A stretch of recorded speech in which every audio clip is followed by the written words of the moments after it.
Frères et sœurs en Jésus-Christ, bonjour.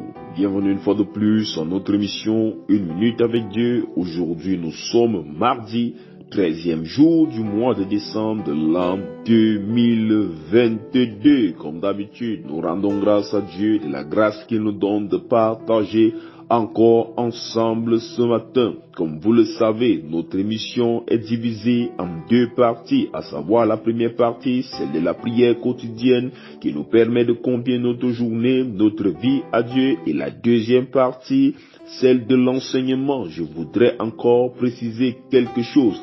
Il est important de suivre les deux parties. La première, pendant que nous prions, toi également sois en prière afin de confier ta journée à Dieu. Et la deuxième partie, celle de l'enseignement, écoute et appelle l'Esprit de Dieu afin qu'il t'enseigne. Alors, comme d'habitude, prends une position, celle qui te semble la plus humble possible, et prions ensemble afin de confier notre journée à Dieu. Au nom de Jésus-Christ, nous sommes en prière. Dieu vivant, Dieu très haut, Dieu d'amour, Dieu de grâce, Dieu de bonté, Dieu de magnificence, Dieu d'Abraham, Dieu d'Isaac, Dieu de Jacob. Nous venons devant ta face dans le nom puissant et souverain de Jésus-Christ. Éternel, nous te bénissons, nous te rendons grâce de la grâce que tu nous as encore accordée, Seigneur, ce matin. Ô Dieu, nous ne pouvons commencer cette journée sans toutefois nous humilier en reconnaissant, Père, que nous sommes pécheurs.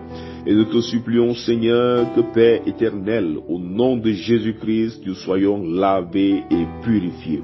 Éternel, toi qui nous as confié cette journée, Seigneur, nous venons devant toi, car nous savons, Père éternel, que c'est par toi que toutes choses sont faites, et c'est grâce à toi, Père éternel, que nous pouvons réussir dans toutes nos entreprises. Nous venons alors, Père éternel, nous confier à toi et te remettre entièrement notre vie, afin que tu nous remplisses de ton Saint-Esprit et que tu nous conduises, que tout ce qui nous arrive en cette journée soit l'accomplissement de ta volonté. Éternel Dieu vivant, nous nous plaçons sous ton autorité, sous l'autorité que tu nous donnes par le sacrifice à la croix, et nous proclamons, nous déclarons dans le nom de Jésus-Christ que toute puissance de l'ennemi est nulle et sans effet dans le nom puissant et souverain de Jésus-Christ. Tout démon, toute sorcellerie, toute magie, toute malédiction, tout fétiche levé contre nous est nul et sans effet par Jésus. Au nom de Jésus, nous renvoyons à l'expéditeur toute flèche de l'ennemi, toute incantation satanique par Jésus. Au nom de Jésus-Christ, nous déclarons et nous prophétisons en cette journée que cette journée sera pour nous un jour de gloire. Cette journée sera pour nous un jour où nous nous rapprochons davantage du Dieu vivant, un jour où nous connaissons davantage le Saint-Esprit. Père éternel, nous te bénissons, nous te rendons grâce, nous te disons infiniment merci parce que tu te souviens en ce jour de tous les affligés, de tous ceux qui espèrent en toi. Père éternel, sois béni, sois magnifié. Nous t'avons ainsi prié dans le nom puissant et souverain de Jésus-Christ. Amen. Nous sommes arrivés à la deuxième partie de notre émission. Il s'agit de celle de l'enseignement. Comme vous le savez, nous sommes en train d'étudier le livre de Romains et nous sommes au chapitre 15. Je voudrais encore préciser quelque chose.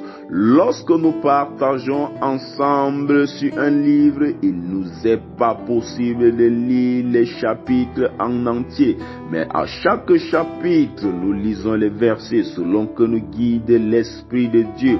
Mais il est important pour toi que lorsque nous sommes en train de faire l'étude, la lecture d'un livre, il est important pour toi que tu trouves du temps et que tu lises les chapitres tout entiers et de préférable si cela est possible en avance. Alors nous continuons. Aujourd'hui nous sommes au chapitre 15 et j'aimerais que nous partageons ensemble du chapitre 15 et aujourd'hui lisons le verset 1 à 3.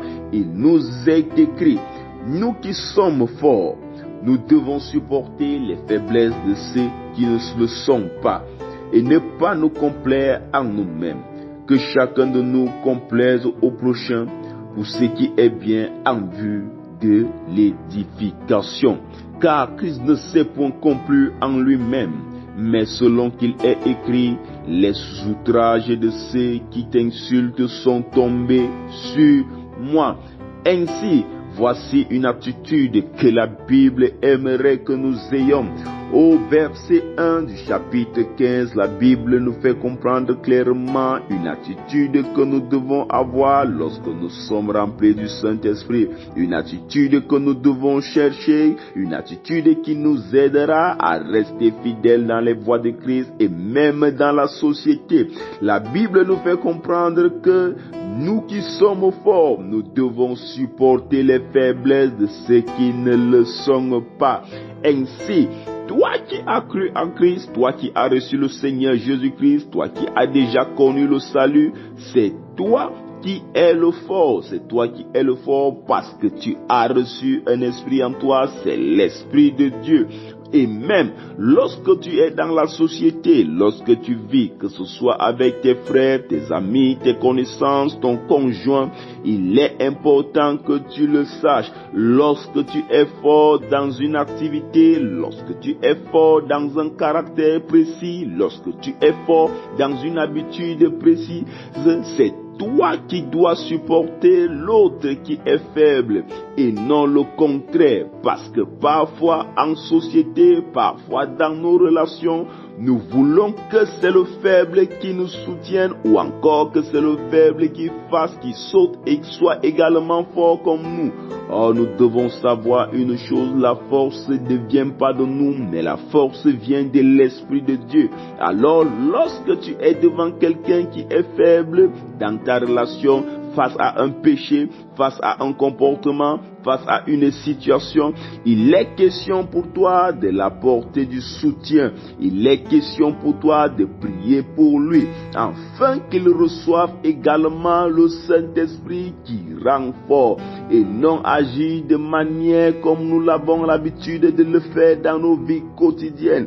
Lorsque nous voyons une personne qui est faible face à un péché, face à une situation, face à une attitude particulière, tout au contraire, le plus souvent, nous sommes ceux qui les livrons avec nos jugements, nous sommes ceux qui les livrons avec notre façon d'agir. La Bible aimerait que tout au contraire, lorsque tu vois une personne, par exemple, qui souffre, qui tombe encore dans l'ivrognerie, que tu ne le juges pas, que tu ne le condamnes pas, mais au contraire, que tu le supportes et que tu pries pour lui et afin qu'il reçoive le Saint-Esprit qui donne la force nécessaire pour quitter ce péché. Le verset 2 nous dit que chacun de nous complaise au prochain pour ce qui est bien en vue de l'édification.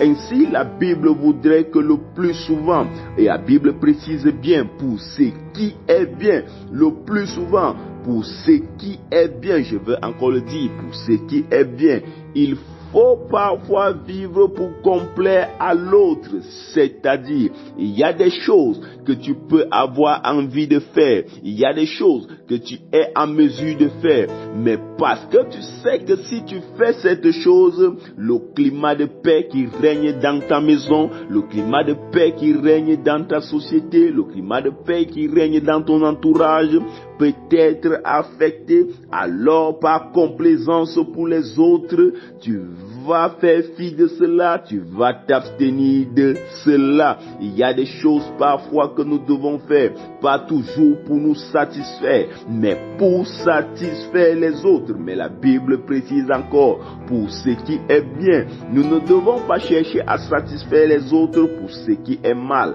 Mais lorsque quelque chose est bien, ou encore lorsque quelque chose n'est pas forcément primordial ou encore vital, nous devons nous abstenir, nous devons vivre la complaisance, nous devons faire l'effort de plaire aux autres. C'est vrai, le monde actuel, les hommes ne veulent plus, ils disent qu'on ne dit plus plaire aux autres, mais la Bible voudrait qu'à un moment donné, tu vives pour que tu plaises à l'autre afin de garder un climat d'amour et de paix. Nous allons continuer demain, s'il plaît à Dieu. Que Dieu te bénisse. Shalom, shalom, shalom.